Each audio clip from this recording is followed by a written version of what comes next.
The Galactic Museum stood as a monument to everything the universe had accomplished over millions of years. Its crystalline towers stretched into the clouds of New Terra, and inside its walls rested artifacts from thousands of civilizations. Visitors came from every corner of known space to witness history preserved behind energy fields and protective glass. The upper floors gleamed with polished floors and interactive displays, where school groups gathered and tourists took photos. But deep below in Sublevel 7 things were different. The lower levels were quiet. Dim lighting cast long shadows across forgotten exhibits that hadn't seen a crowd in decades. This was where the museum stored its mysteries, the items that nobody could quite figure out. Broken alien machines that no longer functioned. Texts written in languages that died before anyone could translate them. Objects of power that had gone silent. And in the very back corner of Sublevel 7, behind a climate-controlled barrier, sat the dragon egg. It was beautiful even after 500 years. The size of a large boulder, its surface swirled with colors that seemed to shift when you looked away. Deep purples melted into midnight blues, shot through with veins of silver that caught whatever light managed to reach it.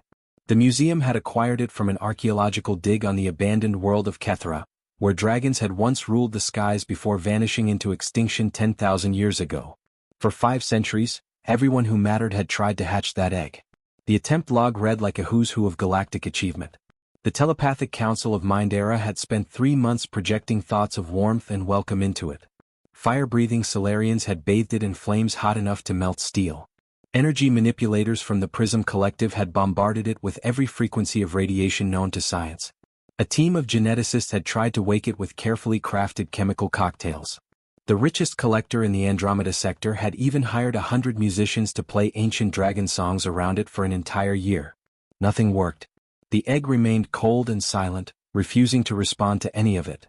Eventually the attempts grew less frequent. Scientists published papers suggesting it might not be a real egg at all, just a remarkably well-preserved stone sculpture. The museum moved it further from the main exhibits. Visitor numbers to Sublevel 7 dropped to almost nothing. The egg became just another beautiful mystery gathering dust in the dark. That's where things stood when Blake Torres started his night shift.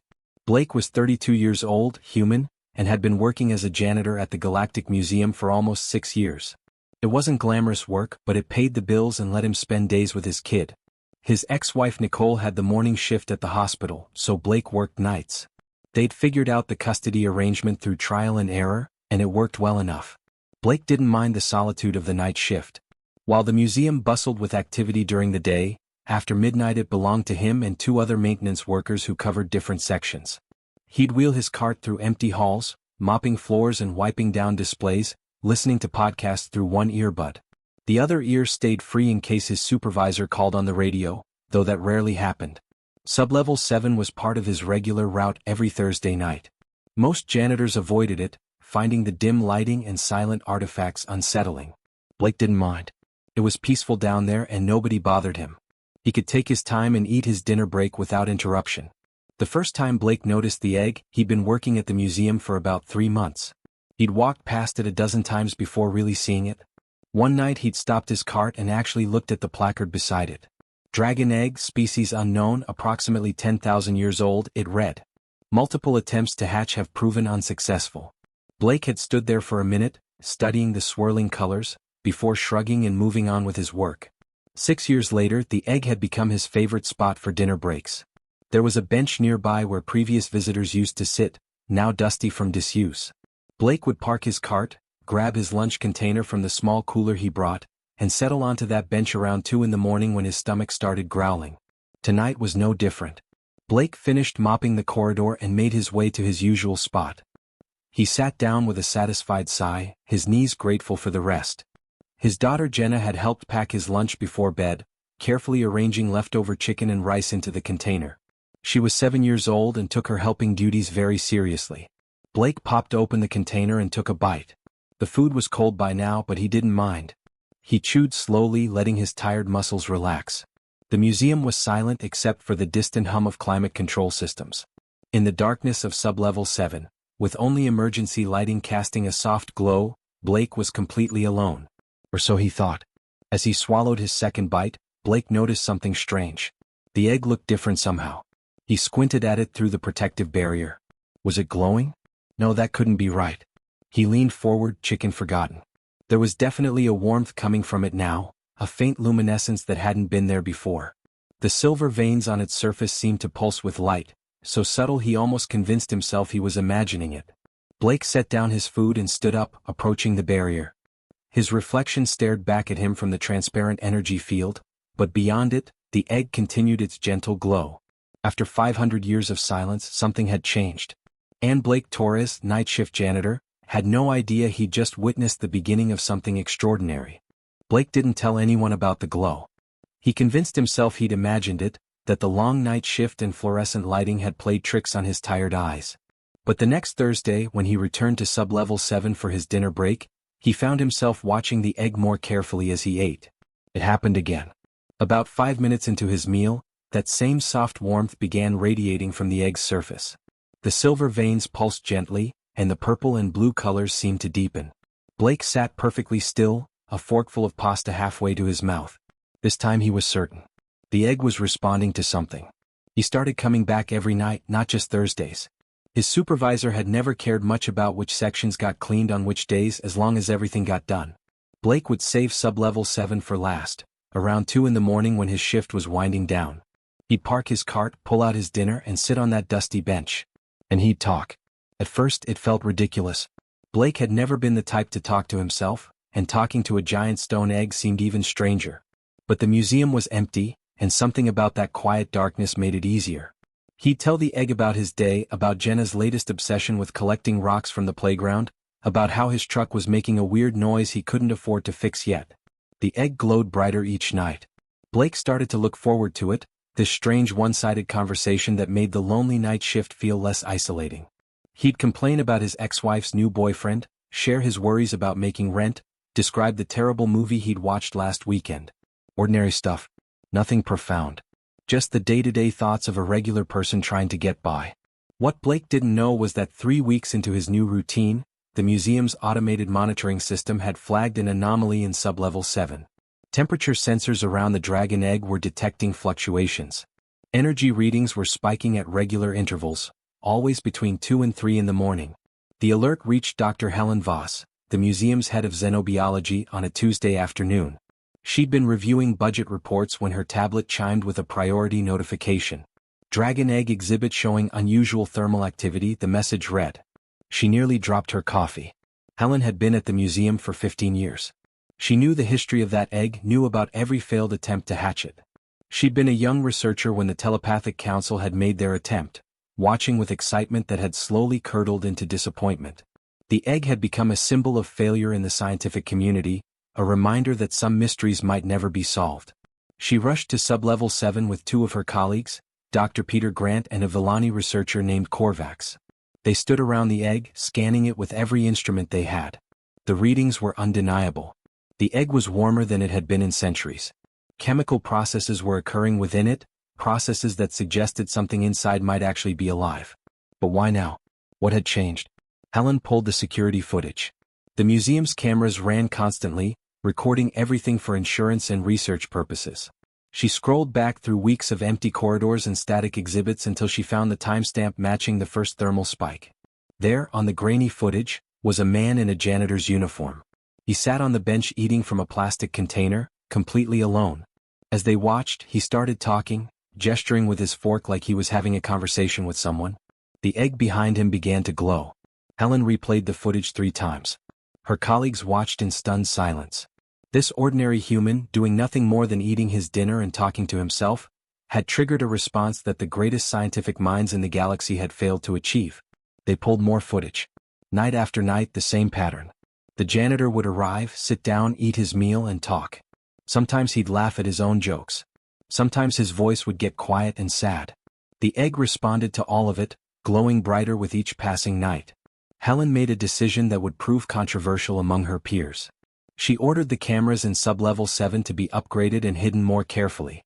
No one was to interfere with the janitor or tell him what was happening. She wanted to observe this phenomenon without contaminating it. The janitorial supervisor was quietly informed that Blake Torres was doing excellent work and should continue his current assignment indefinitely. Blake received a small raise and a note thanking him for his dedication, which confused him but made him smile. He had no idea that every night as he sat eating leftover Chinese food or pizza and talking about his daughter's struggles with multiplication tables, a team of scientists were watching from a hidden observation room. Helen assembled a research team. They documented everything. Blake's tone of voice, his body language, the topics he discussed.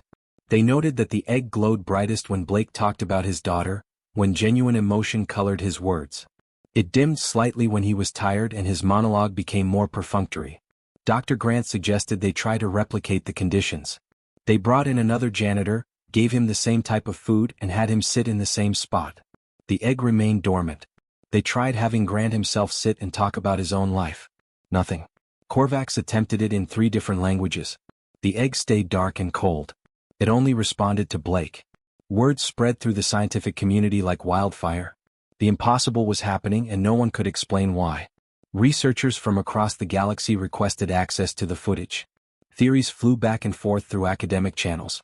Some suggested humans possessed an unknown energy frequency that dragons responded to. Others proposed that Blake specifically had some latent psychic ability he wasn't aware of. Helen knew they were all wrong. She'd been watching those videos for weeks now, studying every detail. The answer was simpler and somehow more profound than any exotic theory. The egg wasn't responding to what Blake was, but to how he was being. He wasn't trying to hatch it or study it or use it for anything. He was just sharing his life with it, treating it like a quiet companion who wouldn't judge him. On the 47th night of observation, Helen watched the live feed as Blake sat down with his dinner. He looked more tired than usual. He'd mentioned in his last monologue that Jenna was sick and he'd been up all day taking care of her instead of sleeping. Blake opened his container and sighed. The egg began its usual glow, but tonight something was different. The light was brighter, more intense. Cracks were starting to form along its surface, hairline fractures that spread slowly across the ancient shell. Helen grabbed her radio with shaking hands. After 500 years of waiting, the dragon egg was finally ready to hatch. Ann Blake Torres, exhausted janitor eating reheated soup in the middle of his night shift, had absolutely no idea what was about to happen. Helen watched the cracks spread across the egg's surface and felt her heart racing. This was it. This was actually happening. She turned to her team in the observation room, her voice tight with urgency. They needed to decide what to do and they needed to decide fast. Dr. Grant wanted to evacuate Blake immediately. They had no idea what would emerge from that egg or whether it might be dangerous. Korvax argued they should flood the chamber with sedative gas as a precaution. But Helen held up her hand, silencing them both. Her eyes were fixed on the monitor showing Blake's confused face as he stared at the fracturing egg. Something had been bothering Helen for weeks now, a puzzle piece that didn't quite fit. She'd spent her career studying extinct species, reading every scrap of information that survived about dragons. Most of it was legend and myth, stories passed down through so many generations that the truth had been buried under layers of exaggeration. Dragons that burned entire planets. Dragons that could read minds. Dragons that hoarded treasure and demanded tribute. But there were other stories too, quieter ones that most researchers dismissed. Ancient texts from the planet Kethera, written in the careful script of monks who'd lived alongside dragons before the extinction. Helen had translated some of those texts years ago as part of her doctoral research. Most of her colleagues had considered them worthless, too mundane to be believed. The monks hadn't described monsters or gods. They'd described companions. According to those old writings, dragons were drawn to settlements not for treasure or conquest, but for stories. They'd curl up near village fires and listen to people talk. They'd form bonds with families that lasted generations. One text described a dragon who visited the same farmhouse every evening for 60 years, just to hear the grandmother who lived there tell tales about her day. Helen had dismissed those accounts back then. They didn't match the grand image of dragons that dominated popular understanding. But now, watching Blake sit frozen on that bench while the egg glowed brighter than ever, those old stories suddenly made perfect sense. Dragons weren't magical weapons or tools of power. They were social creatures who'd thrived on connection, on the simple act of being part of someone's daily life. That's why every attempt to hatch the egg had failed. Scientists had approached it like a problem to solve, a lock that needed the right key. They'd thrown power at it, knowledge at it, everything except the one thing it actually needed. Someone to just be with it. Helen made her decision. No evacuation. No sedative gas. No interference at all. If she was right about this, then interrupting now could ruin everything. Blake needed to be the one present when that egg hatched, without scientists bursting in and turning it into a spectacle. On the monitor, Blake had stood up from the bench. He was backing away slowly, his hands up like he was trying to calm a spooked animal. He kept saying, I'm sorry, over and over, clearly thinking he'd somehow broken a priceless artifact. The egg's glow pulsed in rhythm with his voice. Dr. Grant was practically shouting now. They had a responsibility to intervene. This was a potentially dangerous situation. But Helen had pulled rank, and security had orders to stand down unless she said otherwise. She trusted her instincts on this, trusted those ancient texts that everyone had ignored. The observation room had filled with people. Word had spread through the museum that something was happening in Sublevel 7. Researchers who'd been home asleep had rushed back. The museum director, an elderly scholar named Vincent Cross, arrived still wearing his pajamas under his coat. Everyone crowded around the monitors, watching a night janitor and a cracking egg in tense silence. Blake had his phone out now, probably trying to call his supervisor. His hands were shaking so badly he nearly dropped it. The cracks in the egg were widening, pieces of shell beginning to fall away. Light poured from the gaps, brighter than anything the egg had shown before. Vincent Cross stood beside Helen, his eyes glued to the screen. He was old enough to remember when the egg had first arrived at the museum, when hope was still high that someone would crack its mystery. He'd been a young curator back then, excited by the possibilities. Decades of disappointment had turned that excitement into resignation. Now he looked at Helen with wonder and confusion. How had they missed this? How had centuries of research failed to understand something so fundamental? Helen explained her theory in quiet tones while they watched. Dragons had gone extinct because they'd lost their connection to communities. As civilizations grew more advanced, more focused on technology and progress, people had stopped sitting around fires telling stories. They'd stopped sharing their daily lives in simple, unguarded ways. Dragons had withered without that connection, eventually fading from the universe entirely. But humans still did that. Even now, even after joining galactic civilization and spreading across the stars, humans still needed to talk about their days. They still processed their lives through storytelling, even if the only audience was themselves or a pet or a silent piece of stone in an empty room. Blake had given the egg exactly what it needed without even knowing it. Not power or magic or scientific intervention. Just presence. Just the ordinary details of an ordinary life, shared honestly in the quiet dark. The observation room was completely silent now except for the hum of equipment. On screen, Blake had given up on his phone and was just standing there, frozen, watching pieces of shell fall away. The light from inside the egg was so bright now that it washed out the camera's picture, forcing the automatic filters to adjust. Vincent leaned close to Helen and asked the question everyone was thinking. What would they do after it hatched? This would be the first living dragon anyone had seen in 10,000 years. The scientific value was incalculable. Governments and research institutions across the galaxy would demand access to it. There would be pressure to study it, to learn from it, to use its genetics to bring the species back from extinction. Helen didn't answer right away. She was watching Blake's face on the monitor, seeing the fear and confusion there. He had no idea that his lunch breaks had changed history. He didn't know he was being watched or that his simple act of sharing his life with what he thought was just a pretty stone had solved a 500-year-old mystery. Whatever happened next, Helen realized, couldn't be decided by scientists or governments or museums. The dragon about to emerge from that egg wasn't responding to institutional power or academic credentials. It was responding to Blake, to his genuine kindness and unpretentious companionship. The dragon would decide for itself what it needed. And Helen suspected, based on everything she'd learned from those ancient texts, that what it needed was exactly what Blake had already been giving it.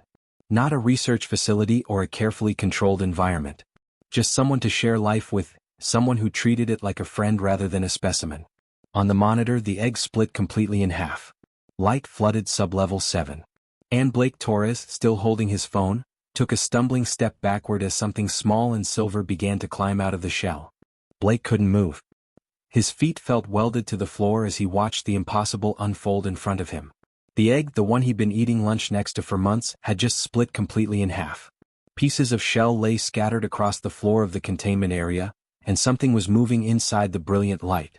A sound came from the egg, high-pitched and uncertain.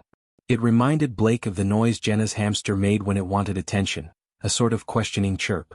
The light began to fade, dimming enough that Blake could finally see what had emerged. It was tiny. No bigger than a house cat, with a long neck and wings folded against its sides.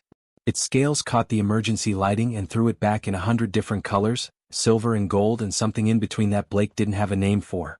The creature's eyes were large and dark, intelligent in a way that made Blake's breath catch in his throat.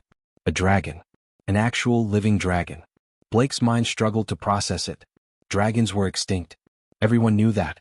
They'd been gone for thousands of years, existing only in museums and history files and ancient stories. Yet here one was looking directly at him with those enormous eyes, making that same uncertain chirping sound. Blake's phone slipped from his hand and clattered on the floor. The noise made the dragon flinch, pressing itself lower against the broken shell. Blake felt a stab of guilt. The creature looked scared, alone in a strange world after who knew how long trapped in that egg. He'd been mid-sentence when the egg cracked. He'd been telling it about Jenna's birthday party coming up next week, about how she wanted a telescope even though Blake wasn't sure he could afford the one she'd been hinting at. The words had died in his throat when he saw those first cracks spreading across the surface. The dragon chirped again, more insistently this time.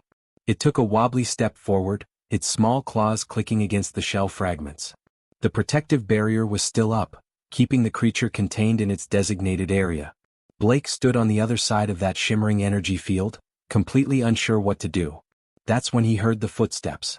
Heavy and rapid, coming from multiple directions. Blake spun around to see people pouring into Sub-Level 7, people in lab coats and security uniforms and expensive-looking suits. They came from corridors he hadn't even known existed, emerging from hidden doors he'd walked past 1,000 times. At the front was a woman in her 50s with gray-streaked hair pulled back in a bun. She moved with authority, waving back the security guards who'd started to approach Blake. Her eyes went from him to the dragon and back again, and Blake saw something in her expression he couldn't quite name. Not anger. Not accusation. Something closer to wonder.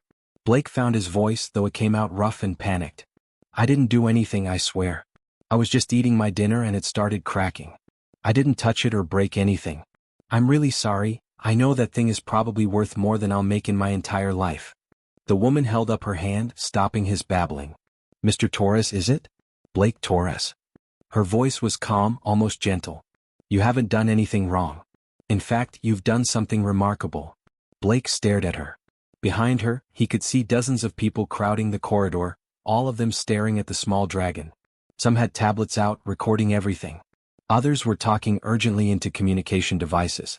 The quiet loneliness of Sub-Level 7 had been shattered completely. The woman introduced herself as Dr. Helen Voss, head of xenobiology. She started to explain about the monitoring systems, about how they'd been watching him for weeks. Blake's confusion deepened into something close to betrayal. They'd been spying on him? Recording his private moments during his dinner breaks? But before Helen could finish her explanation, the dragon made a new sound. Not a chirp this time, but a distressed cry that cut through Blake's anger immediately. He turned back to see the creature pressing itself against the barrier, its small body trembling. It was staring directly at Blake, ignoring everyone else in the room. Helen noticed too. She gestured to someone Blake couldn't see, and the protective barrier flickered and died. The dragon didn't hesitate. It launched itself forward on unsteady legs, half running and half stumbling across the floor. It went past all the scientists, past the security guards with their weapons, past people who'd probably spent their entire careers studying creatures like it. It went straight to Blake. The dragon collided with his work boots and immediately began climbing up his leg, its small claws catching on his uniform pants. Blake froze again, terrified of moving and accidentally hurting it. The creature climbed to his knee, then used its wings to flutter hop to his waist, its claws finding purchase on his belt. It kept climbing until it reached his chest, where it finally stopped and pressed its small head against him. The chirping sound it made now was different. Contented. Safe. It curled against Blake's chest like Jenna used to do when she was a toddler and had a nightmare. One of its wings draped across his shoulder. Blake could feel its heartbeat, rapid and delicate against his ribs. His hands came up automatically, cupping around the creature to keep it from falling. The scales felt warm under his palms, smooth but with a texture he couldn't quite describe. The dragon's breathing slowed, and it made a sound almost like purring. Blake looked up at Helen and the crowd of onlookers, completely lost. What's happening? Why is it doing this? Helen stepped closer, her expression soft. It's chosen you, Blake. Dragons bond with people, or at least they used to before they went extinct. This one has been listening to you for months. You're the first thing it heard when it entered the world. As far as that dragon is concerned, you're its family. Blake's mind reeled. Family? He was a janitor. He could barely afford his rent. He had a 7-year-old daughter and an ex-wife and a truck that needed a new transmission. He mopped floors for a living. He wasn't qualified to take care of a mythical creature. But the dragon nuzzled closer against his chest, and Blake felt something shift inside him. This tiny, vulnerable creature trusted him completely. It had ignored everyone else in the room, all those important people with their credentials and knowledge, and chosen him. Dr. Grant approached, his tablet held out, asking Blake questions about the past few months. What had he talked about? Had he noticed any patterns? Korvax tried to scan the dragon with some handheld device, but the creature hissed at him without lifting its head from Blake's chest, and the alien researcher backed away quickly. Vincent Cross, the museum director, was already on his communication device talking about press releases and scientific committees. Someone mentioned the Galactic Council. Another person brought up preservation protocols. The volume in Sublevel 7 rose as everyone talked at once, planning and theorizing and arguing. Through it all, Blake just stood there holding the dragon, feeling its warmth against his chest. His dinner sat forgotten on the bench, probably cold by now. His mop and bucket were exactly where he'd left them before his break. His whole life had just turned upside down and he had no idea what came next. The dragon chirped softly and Blake felt it. He didn't know what he was doing, didn't know anything about dragons or alien biology or making history. But he knew how to be kind. He knew how to show up and be present for someone who needed him. Maybe, Blake thought as the chaos swirled around him, that was enough. Retry. The next 72 hours turned Blake's life completely upside down. He'd been escorted from Sublevel 7 to a comfortable room in the museum's research wing, the dragon still clinging to his chest and refusing to let go. They'd offered him a cot, brought him changes of clothes, and provided meals that were substantially better than his usual packed dinners. But they wouldn't let him leave, and nobody would give him a straight answer about what was happening. The dragon, which Helen had started calling the hatchling in her reports, wouldn't eat. A team of xenobiologists brought dish after dish of food based on ancient dietary records. Raw meat from 6 different species. Crystallized minerals. Synthesized proteins. The dragon ignored all of it, keeping its head tucked under Blake's chin and occasionally chirping softly. Blake tried calling Nicole to explain why he hadn't picked up Jenna as scheduled, but what could he say? A dragon hatched and now I'm being held at the museum? She'd think he'd lost his mind. He settled for texting that there was an emergency at work and he'd explain later. Her response had been curt. This better be good, Blake. Jenna's been asking for you. On the second day, the dragon's condition worsened. Its scales lost some of their shimmer and it barely moved. Helen pulled Blake aside, her face drawn with worry. The creature was starving itself, but they couldn't figure out why. Every test showed it was physically capable of eating. It just wouldn't. Blake had an idea, though it made him feel stupid to suggest it. Has anyone tried feeding it while I'm holding it? The scientists exchanged glances. They'd been so focused on what to feed the dragon that they hadn't considered how. They brought another dish of the raw meat. Blake took a small piece and held it up to the dragon's mouth. The creature lifted its head, sniffed the offering and delicately took it from Blake's fingers. It chewed slowly, swallowed and chirped for more. Relief flooded through the research team. But the relief was short-lived. The dragon would only eat food Blake personally offered. It would only drink water Blake poured. When Helen tried to hold it so Blake could use the bathroom, the dragon had screamed until Blake came back, a sound so distressed that security nearly evacuated the entire wing. By day 3, Blake was exhausted and frustrated. He missed his daughter. He missed his own bed. He missed the simple predictability of his old life. And he was starting to realize that life was never coming back. Vincent Cross called a meeting in the museum's main conference room. Blake sat at the long table with the dragon curled in his lap, surrounded by people whose titles he barely understood. Representatives from the Galactic Science Council. Xenobiology experts from 4 different planets. Legal advisors. Even a delegate from the human government back on Earth. They all wanted the dragon. Not directly, of course. They dressed it up in professional language about research opportunities, and species preservation, and humanity's responsibility to galactic heritage. But what they meant was clear. They wanted to take the dragon away from Blake and put it somewhere they could study it, learn from it, and eventually use it to bring dragons back from extinction. Blake listened to them talk for nearly an hour before he finally spoke up. His voice was quiet but firm. It's not going to work. The room fell silent. A counselor from Andromeda, whose name Blake hadn't caught, looked at him with barely concealed condescension. Mr. Torres, I don't think you understand the significance of what's happened here. This creature represents a chance to restore an entire species. Blake looked down at the dragon sleeping in his lap, at the gentle rise and fall of its breathing. I understand fine. But you all saw what happened when it wouldn't eat? It doesn't want research facilities or special environments. It wants what I've been giving it all along. He paused, gathering his courage. It wants someone to care about it like it's a person, not a science project. Helen leaned forward, and Blake saw understanding in her eyes. She got it. She'd probably gotten it from the beginning. Dr. Grant started to argue. They could replicate Blake's care in a controlled setting. They could train handlers to bond with the dragon the same way. But Helen cut him off. No, you can't. We already tried that with the egg, remember? It didn't respond to performance or imitation. It only responded to genuine connection. Vincent Cross had been quiet through most of the meeting, his fingers steepled in front of his face. Now he spoke directly to Blake. What do you want, Mr. Torres? Blake hadn't expected the question. What did he want? A week ago, he'd wanted his truck to stop making that noise and enough money to buy Jenna the telescope she wanted. Now he was sitting in a room full of the most powerful people in the galaxy, holding an extinct creature that wouldn't let him go. He thought about those monks Helen had mentioned, the ones who'd written about dragons visiting the same families for generations. About how dragons had thrived not in palaces or laboratories, but in ordinary homes with ordinary people living ordinary lives. I want to go back to work, Blake said slowly. I want to keep my janitorial job and take care of this dragon during my shifts, the same way I've been doing. I want to go home to my daughter and help her with homework and make her breakfast. I want my normal life back, just with a dragon in it. The room erupted. Impossible, some said. Irresponsible. A waste of scientific potential. The dragon was too valuable to be left in the care of someone with no training, no credentials, no background in xenobiology. But Vincent held up his hand, silencing them. He studied Blake for a long moment. You understand this dragon is going to grow, don't you? It won't stay small forever. Ancient records suggest they could reach the size of a house. Blake nodded. He'd thought about that.